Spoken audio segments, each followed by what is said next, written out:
Hello everyone, Renee here. Welcome to the DayZ crafting guide. But first, the winners of the giveaway from the last video. JC has won a t-shirt. Among other things, he talks about the importance of finding apples, pears and plums under trees.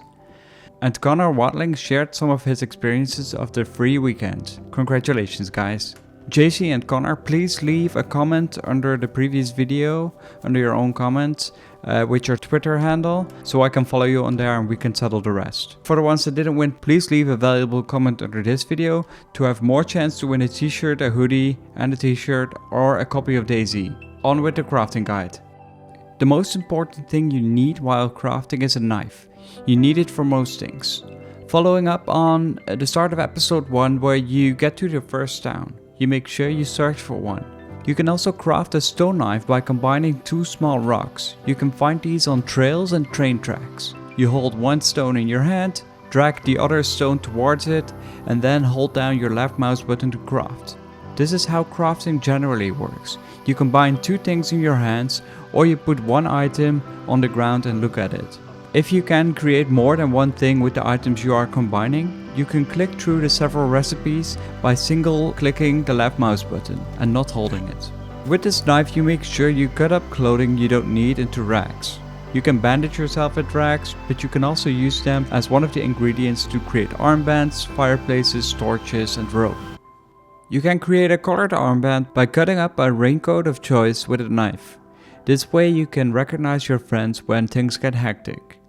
To create a rope, you combine two stacks of 6 rags together, and with a rope you can tie people up. It's also an ingredient for creating an improvised backpack, fishing rod and bow. Bows and fishing rods are not in the game right now at the moment I make this video. If you find a burlap sack, you can combine it with a rope to create an improvised backpack. To make that backpack bigger, you can add 3 short sticks to it. You can get the 3 short sticks from cutting down a bush with your knife. You will then get a long stick, and then you will have to cut that into thirds to end up with the 3 short sticks. Instead of the burlap sack, you can also use a boar pelt, rope and 3 sticks to create a slightly bigger improvised backpack. There's also another version of the leather backpack with other animal pelts, but as for now, that is not in the game right now, so I won't discuss it any further. To create a torch, you can combine sticks and rags. The rags function as fuel, so keep an eye on the amount you have left. You can make the torch last longer if you add animal lard to it. Light the torch with matches, a flare or a hand drill kit. You can create a hand drill kit by combining brown bark and short sticks. You can get a bark by cutting off a tree and short sticks by cutting down a bush and cutting the long stick into thirds. So with a knife alone and enough rags, you can make sure you are not running around in complete blackness at night. To create a fireplace, you combine kindling and short sticks. Kindling can be a rag, paper, bark, or you can even combine 2 stacks of 6 rags to create a fireplace. You can then light the fire. You can modify the fire in the following ways. Sticks and firewood go as fuel. You can get the firewood by chopping down a tree with an axe. Add a cooking tripod to be able to attach your cooking pot. Add 8 stones to create a more wind-resistant fireplace. You can get those stones by mining them at a rock with a pickaxe. After adding 8 stones, you can choose to keep the stone circle or actually build a stone oven. As a total alternative, you can also place the fireplace inside.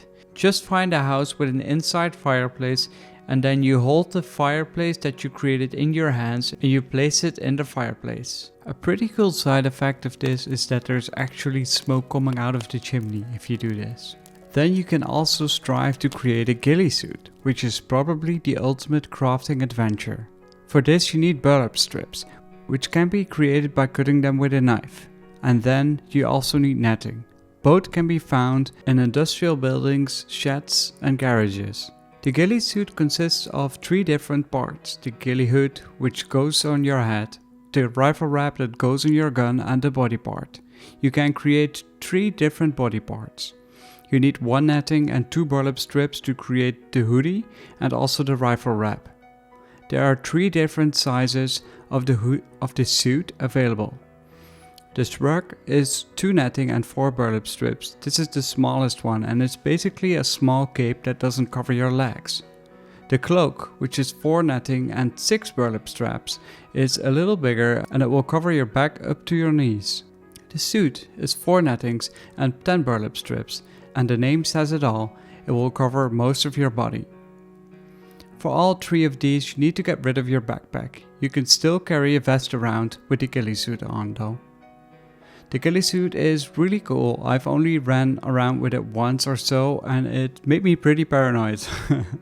I think together with base building and vehicles, the ghillie suit is one of the ultimate things to achieve if you only count in the materialistic ways of DayZ. Have you ever created a ghillie suit? Do you like running around in one? Especially in first person, I find it a pretty difficult experience, as you cannot really see if you're well hidden or not. One tip I can give you is if you are going to move around in a ghillie suit is to sit still. People are trained to look for movement, and ghillie suit on or off, they are more likely to spot you if you move too much.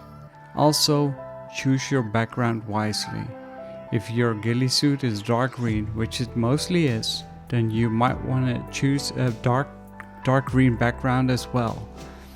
In the future you will be most likely to paint your ghillie suit lighter or darker, which used to be the case in the past. I hope you guys enjoyed this video. Please let me know what you want to see in the 3rd episode. Stay safe out there and keep on surviving.